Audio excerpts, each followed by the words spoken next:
on, then I stop the class. All right, so that's an essential.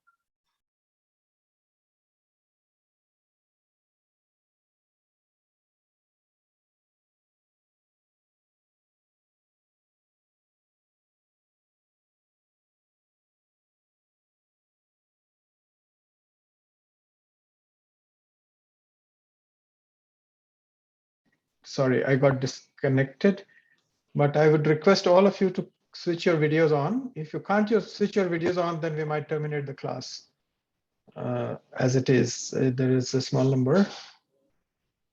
I still see a few people don't have their videos on.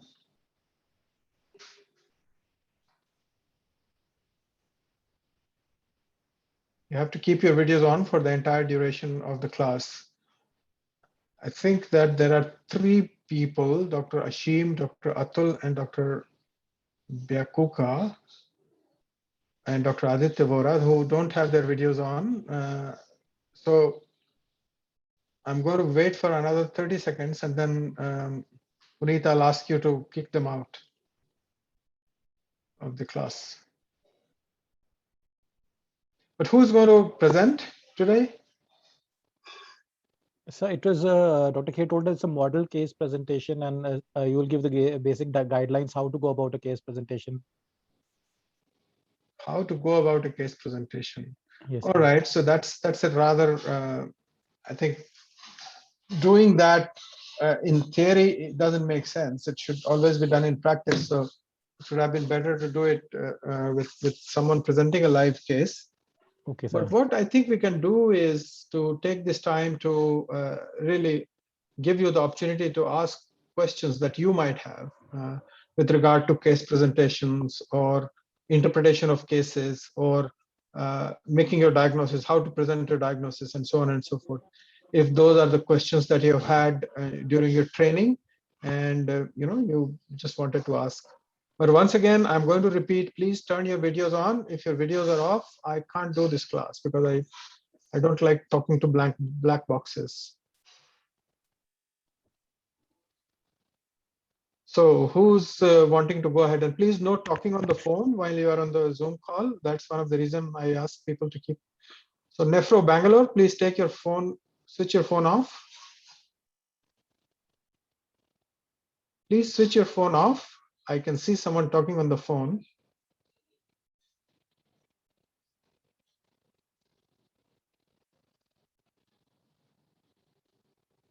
Can you kick them out, Puneet, the person who's talking on the phone? Please kick them out of the class. If you don't have respect for the class, you can't be in the class. Again, 3 videos are not on. But anyway, so do you have any questions? So if you don't have any questions, you can all close and go home.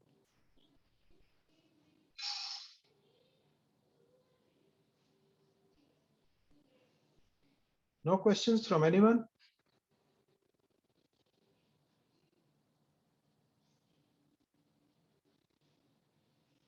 You know everything already?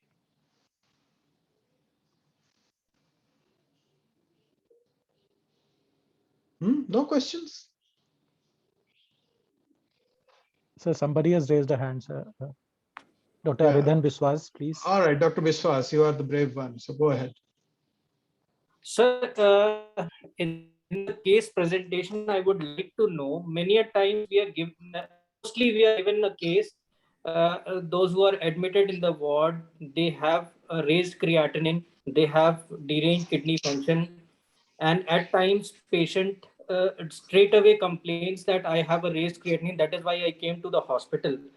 So is it right that we mention that this in the presenting complaints or in the history that the patient came down to the hospital with such and such creatinine and is requesting for our help? Sure. So if a patient, that's a good question, in fact, and a frequent clinical conundrum. So let me ask you the question. Why did the patient get the creatinine test done? Sorry, I didn't get the question, sir. So if a patient comes to a hospital and tells you that he or she has raised creatinine, you would, Yes, sir. should you not wonder why did they get the creatinine test done? Yeah, definitely, sir. But my question is, he supposedly that he comes to the hospital, asks that I have been referred from such and such physician that I have say he has pedal edema, he has breathlessness, as well as he got investigated and he has a raised creatinine. The Right. creatinine So was that is the history. The history is that the patient has raised, has pedal edema and increased breathlessness, and there must be other things, you know. yes, sir. And then the patient went to a physician wherever they are and was investigated and was found to have raised serum creatinine. So of course, that's a perfectly legitimate way to present a case, but you can't present a case simply saying that the patient has raised creatinine as the first complaint, because a creatinine test must have been done for some Sure, reason, right? So please do keep that in mind, yes, sir. that a report doesn't come in a vacuum. It always comes following a series of events, you know, that would have led to a creatinine test being done. Sometimes those events may not give you any clue about kidney disease, right? And somebody might have gone sometimes for even a routine checkup and was found to have raised creatinine, for example. In which case you can mention that the patient went for a routine checkup. But while a patient goes for a routine checkup and gets a serum creatinine done, which is then found to be elevated, and a number of people don't have your videos on. Please turn your videos on, everyone. So again, if they get their serum creatinine tested as a part of routine checkup, typically, if you go back and ask them history, many of them will give you some history. It may be relatively subtle, but it would be there.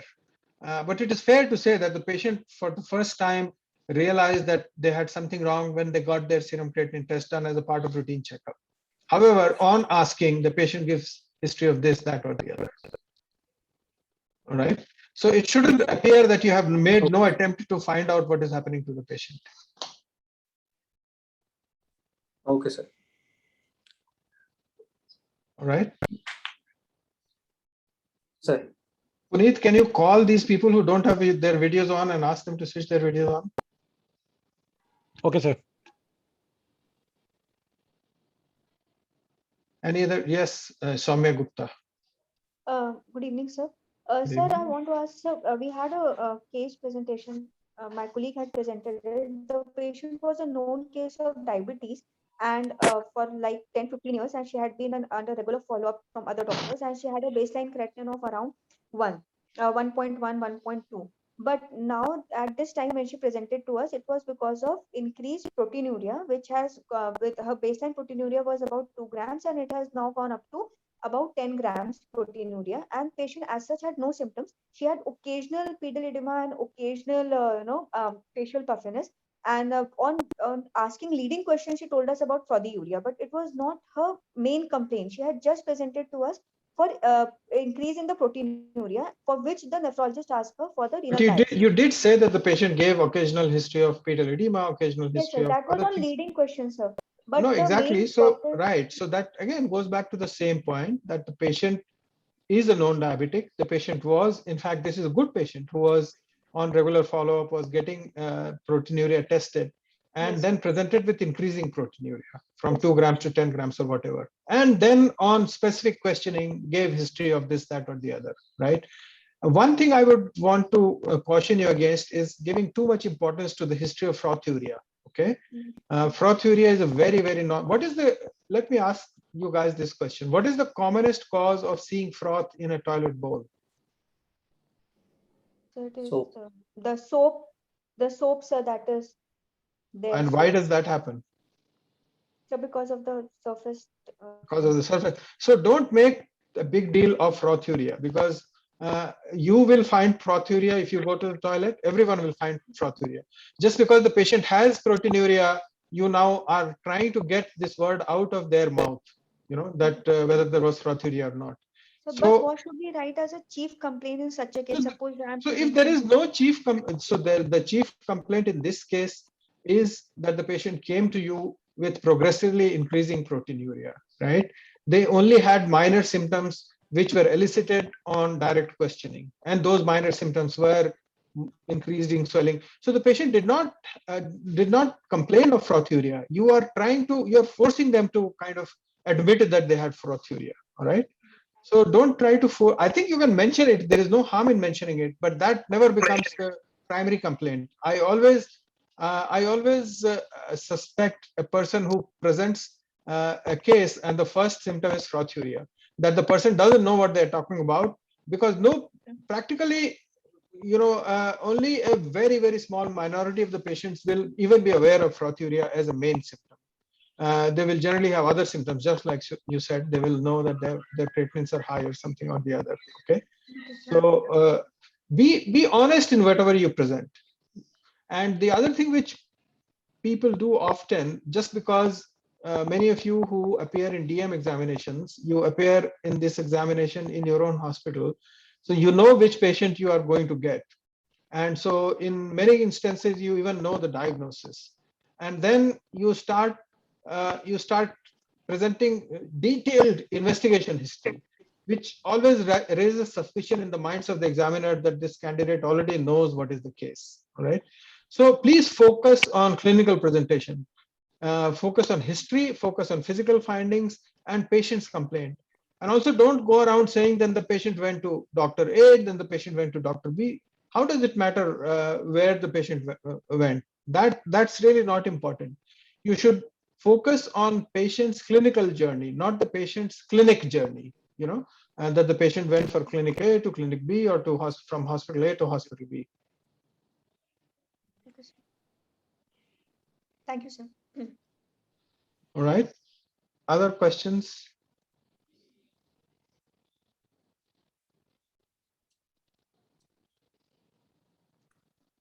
So let me give you a hypothetical case, okay? And I will ask for volunteers to analyze this case. There is a 45-year-old man who has never had a checkup in the past. He or she, in this case, man, I'm saying, so it is a he. So he had noticed that he used to get occasional pedal swelling towards the end of the day or on long travels in a bus or in a train. But didn't think anything of it. Recently, the patient started having more longer lasting swelling of the legs, also noticed a little bit of weakness, and then presents to you, with these symptoms. How do you analyze this case? Who wants to have a go? And after that, let me even go a little bit further. Then the patient notices there is a decrease in urine output, and there is increasing breathlessness. Who wants to analyze this case? So the duration is 1 month. The duration of the recent symptoms is about 2 weeks. Sir, Any other associated symptoms like fever or cough? You tell me what will you ask. Don't ask me questions. You have to analyze the case now. sir, I would ask for any associated illness, like sir said about. Analyze the case. Don't ask anything. You are not going to get any other answer. Analyze this case. What does the patient? What is the possible differential diagnosis? Sir, it could be. Sir, could be RPRF, sir, rapidly progressive renal failure. Cause nephrotic syndrome. cause we have to find out. Okay. Any other possibility from anyone? Nephrotic syndrome, sir. Okay. Anything else?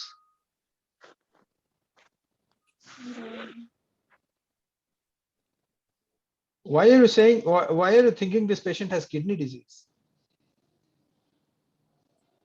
He can have congestive heart failure. So I am asking you to analyze the case. I'm not asking you to give the diagnosis. That is the mistake you often make. All of you make this mistake, and that's the reason I presented this case to you. That you try to make a diagnosis.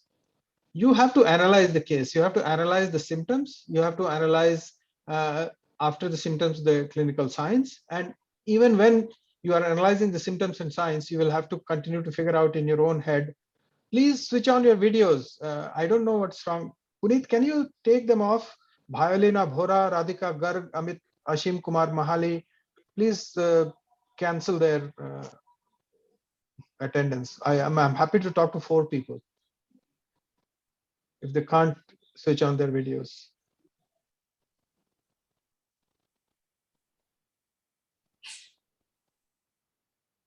So who is going to analyze this case again?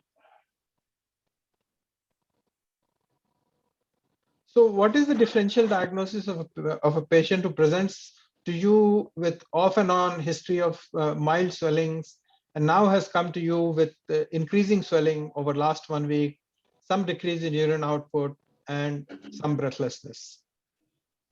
What is the differential diagnosis? Anyone? You have done MBBS, right? All of you?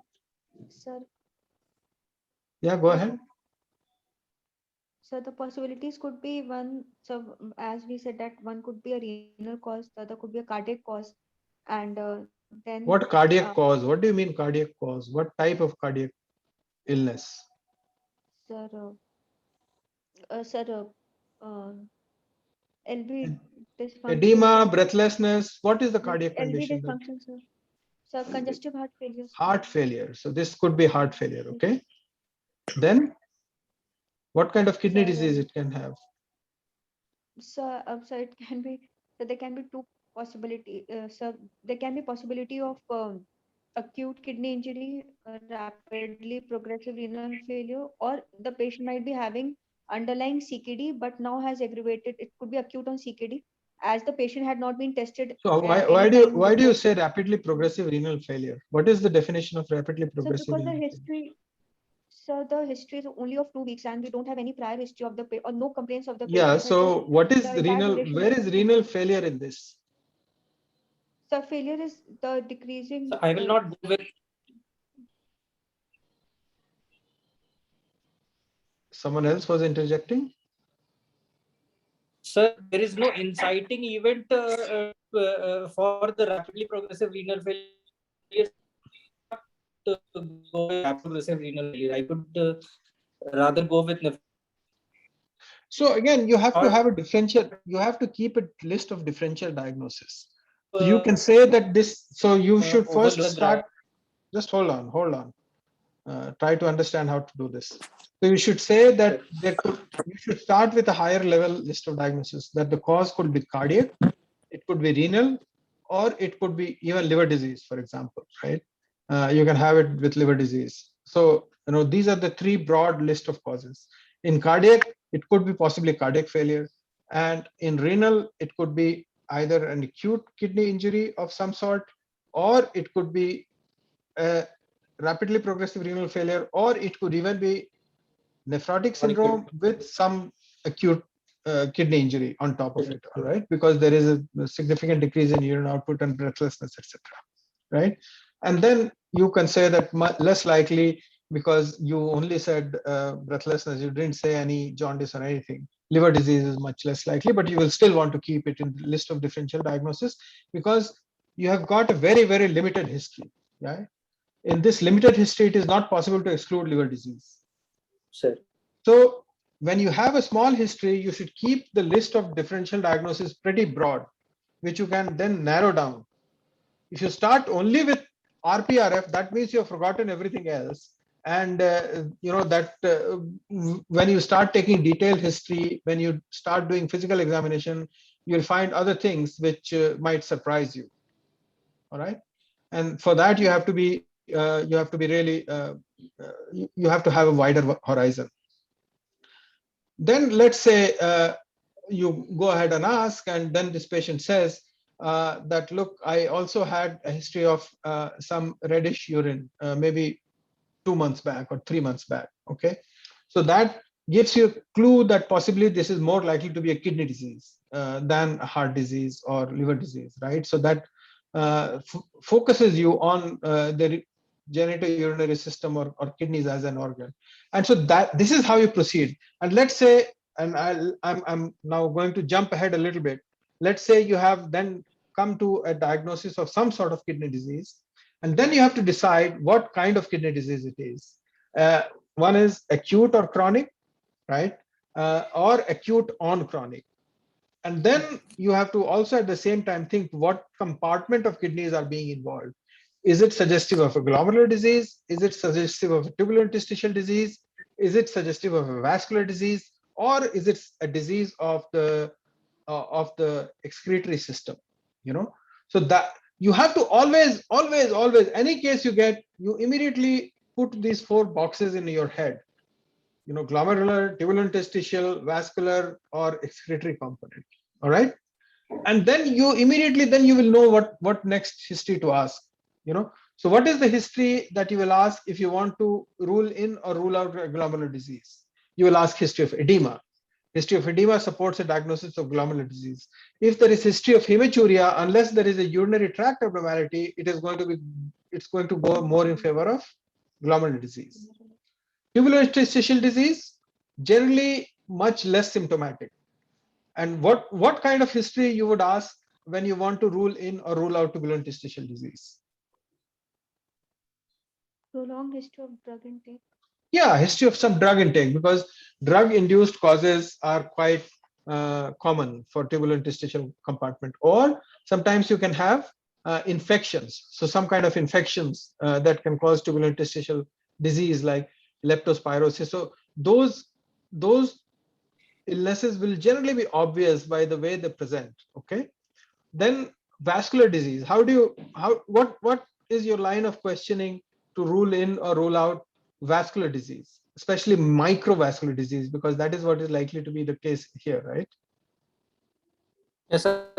Evidence of any petechial rashes or hemoptysis, oral ulcers,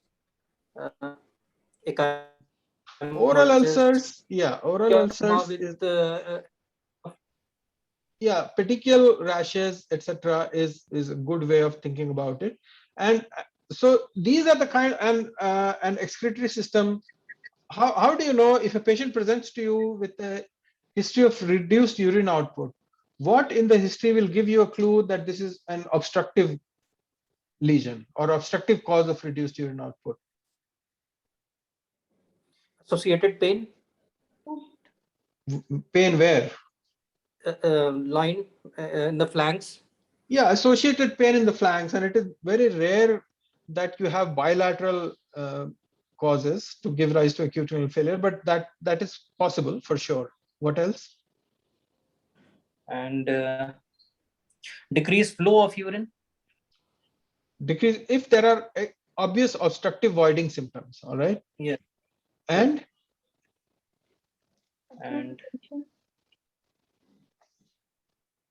yes, someone said something.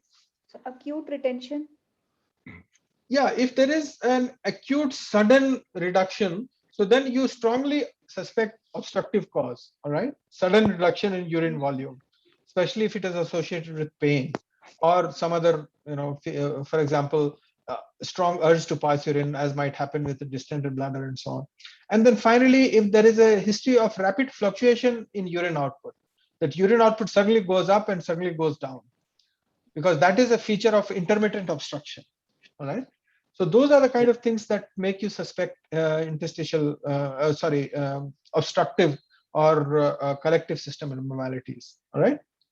So that's, and then when you're thinking of this, at the same time, you have to also think the possible mechanism of development of kidney disease.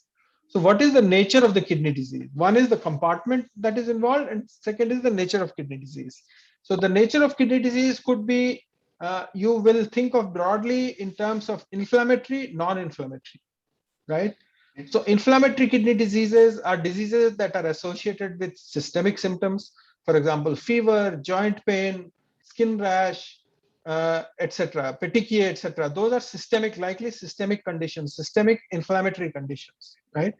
Then inflammatory conditions can be infective inflammation or non-infective inflammation. So infective inflammation, again, you will have some sort of localization for the infection. For example, the patient may complain of dysuria, or the patient may complain of cough with hemoptysis, or other obvious signs of infection. Or there could be other tropical infections, like you have malaria, leptospirosis, scrub typhus, and they will have their distinct syndromic presentations. All right. So infective inflammation and non-infective inflammation. And then you can have non-inflammatory diseases. Non-inflammatory diseases are the ones where you don't have systemic symptoms, you don't have fever, you don't have any other external manifestations typically, which are suspected in inflammatory conditions, etc. For example, just plain history of edema, or history of hypertension, or history of hematuria, but that hematuria is gross hematuria, non-inflammatory type of hematuria. So those are pointers that suggest that this is a non-inflammatory condition. Give me a few examples of non-inflammatory kidney disease that you know of.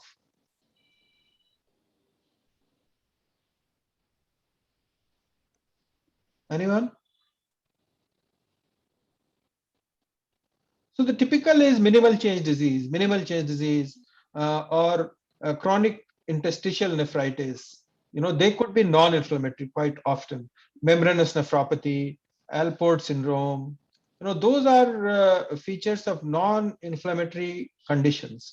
It's important to keep that in mind, because that will also go in your interpretation of other investigations. For example, in urine analysis, in inflammatory or in infective conditions, you will always expect to see some abnormalities in urinary sediment. For example, you will have either red blood cells, or you'll have white blood cells, depending on the nature of the inflammation, whether it is infective or non-infective. Whereas in non-inflammatory conditions, the urinary sediment is likely to be typically bland. For example, in minimal change or membranous nephropathy, you don't find much abnormality in urinary sediment. So I think these are a few things that you should continue to think about as you analyze your case. All right. Does this make sense to you? Yes, sir. Yes, Sir, yes. thrombotic microangiopathy will come under inflammatory, non-infective, because it Correct. also has fever. Correct. Absolutely. And similarly, if you have vasculitis, it is non-infective inflammatory condition. Inflammatory. Okay, sir. All right. So that's something which is important for you to keep in mind. So everything gives you a clue. It is not that a clue is always a certainty of a diagnosis, but it leads you in the correct direction. Because for certainty, you need to do confirmatory tests. You need to do a kidney biopsy, or you need to do imaging, or these kind of investigations. But if you interpret your history correctly, you will know exactly which diagnostic test to order. So you will not end up ordering 50 diagnostic tests for everything. Because I'm pretty sure that right now your practice is to order same set of investigations, no matter what condition the patient comes to you with. You will order C3, C4, ANA, ANCA, everything for everyone. But if you give or take a careful history, and if you are able to differentiate whether it's an inflammatory condition, if there is a non-inflammatory condition that you're suspecting, you can save the patient the cost of all of these tests, which are not relevant to a non-inflammatory condition. Okay. So one more question. It is regarding the transplant patients. In my fertility assessment test, I got a patient who had previously undergone renal transplant 10 years back, and now had failing graft dysfunction, and was now dialysis dependent. So while I was presenting the case, so should I mention this history that he's already a renal Sorry, transplant recipient? So that should be you broke up a little bit. Can you repeat? Sir, I got a case in my FAT exam. The patient had already gone renal transplant 10 years back, and now had chronic graft dysfunction, and was dialysis dependent, and was now planning for a second transplant. So in this case, sir, should we mention about the first transplant in the past history, or that should be mentioned in the history of present illness itself? And then should we start? Like, now the patient is presented with progressive uremic symptoms currently, and was now initiated in this admission on dialysis. And this is the second transplant, right? No, sir, the patient has not undergone second transplant.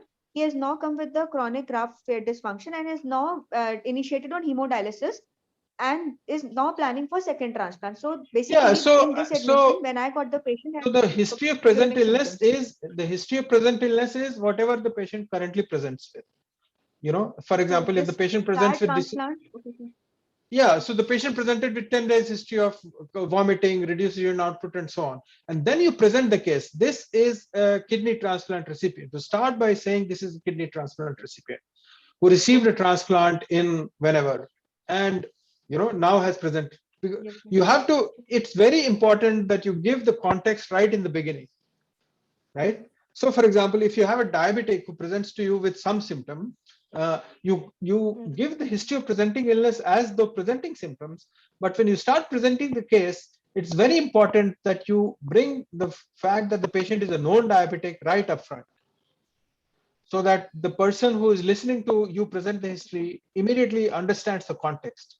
The patient shouldn't be, the person who is listening to you shouldn't be left guessing, uh, about the presence of diabetes or presence of any other illness until much later in the course of your presentation.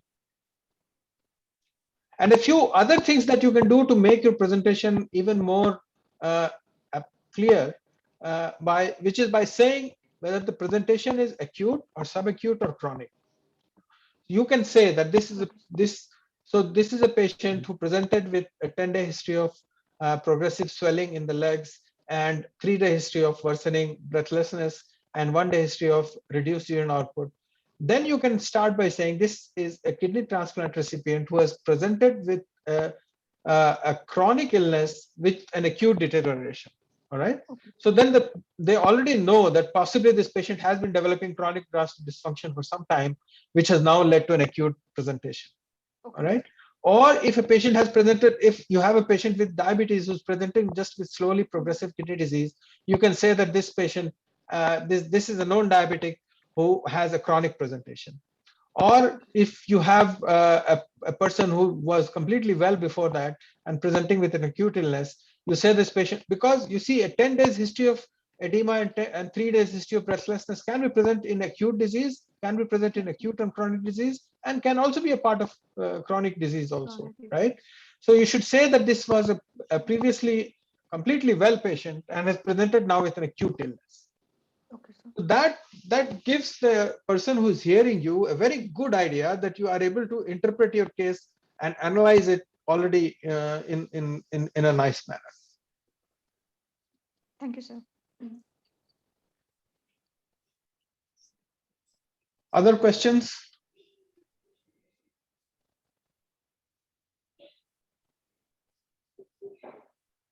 No, nothing else?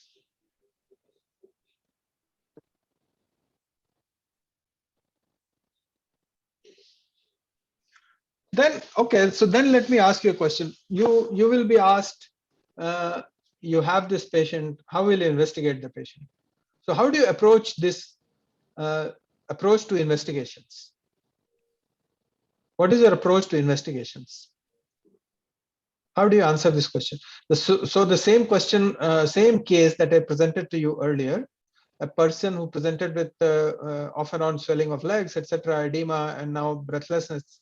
And let's say on physical examination, he has raised blood pressure, he has some crepitations in bilateral lung bases, but otherwise there are no other physical findings. How will you proceed to investigate this case? Sir, since there was a history of recent decrease in the urine output as well, so we should go ahead and do a urine routine microscopy and a urine protein creatinine ratio. So a urine examination you will do in all cases. That's not part of the investigation. Yes. That's part of physical examination only, right? Okay, sir. Why will you do a urine protein creatinine ratio? Can you tell me that? Sir,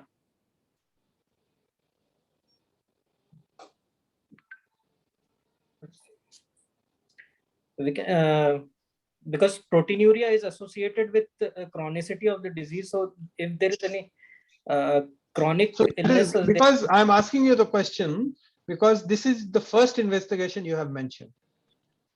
So let me follow up by asking you, what are the factors that influence urine protein creatinine ratio? Sorry, sir, I didn't get the question once again. It's a very simple question. What are the factors that influence urine protein creatinine ratio? Protein creatinine ratio. So some physiological factors are there when there is proteinuria is there, and certain pathological conditions like decrease diabetes, hypertension. That you are describing the causes of raised urine protein creatinine ratio. I'm saying what are the factors that influence urine protein creatinine ratio? So Urinary volume, infection. urinary volume, okay. Urinary volume, you are specifically talking about protein creatinine ratio. So urinary volume doesn't influence it so much, but it can to some extent, yes. So infection, presence of urosepsis or UTI. I think, let's come back to the extent to the context of the case. All right, the case I had presented to you had some reduction in urine output recently. All right, Yes, sir. so it is reasonable to expect that there is some degree of a decline in kidney function. Yes. So how does kidney function influence urine protein creatinine ratio? Does it influence protein creatinine ratio at all or no? Yes. So the protein is filtered by the glomerulus, right? Yes, sir. And if the glomerular filtration rate is reduced, what will happen? Sir, creatinine clearance. अरे यार protein कम हो नहीं जाएगा? Yes, sir, protein कम हो जाएगा sir. तो protein कम हो जाएगा ना? So Yes, the sir. urine protein creatinine ratio will be, so don't say as your first investigation urine protein creatinine ratio. You are doing a routine urine examination, that's fine, right? Sure. But even before that, whenever you are asked this question, how will you investigate? You should again arrange your thoughts. What is the purpose of investigation? The purpose of investigation is, one, making a diagnosis. Second, diagnosis of kidney disease. Second, identifying any complications. Third, prognostication. And fourth, deciding treatment. All right. These are the goals of ordering investigations. So in this case, since this patient is presented for the first time, your primary purpose is to make a diagnosis. You want to make a diagnosis. All right. So what investigations are needed to make a diagnosis? The first thing that we discussed right in the beginning, we are not sure whether this is a cardiac disease or a kidney disease or what, right? So how do you first establish that this is a kidney disease? By doing a urine analysis and by ordering serum creatinine, all right? So that should always be your first set of investigations, so that you establish that there is kidney disease. If the serum creatinine is normal, then, and urine analysis is also normal, then you are not thinking of a kidney disease in this case. Then you will perhaps look for a cardiac cause. All right. So always arrange your diagnostic approach based on these principles, right? What investigations you need to make a diagnosis, and then what investigations do you need to assess the severity of the disease and the complications, and then what will you need to do to decide treatment and then to prognosticate. If you think in these 3-4 headings, you will be able to structure what investigations you want to order. Does this make sense to you guys? Yes, sir.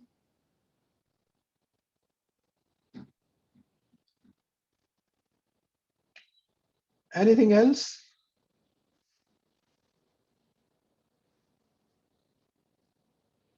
Look, we have been doing this for 40 minutes and it looks like you guys don't have too many questions.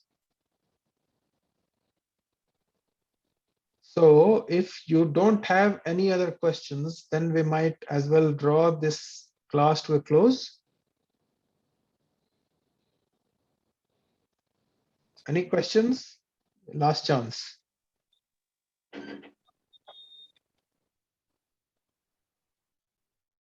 All right, if none, then thank you very much. Have a good evening, rest of the evening.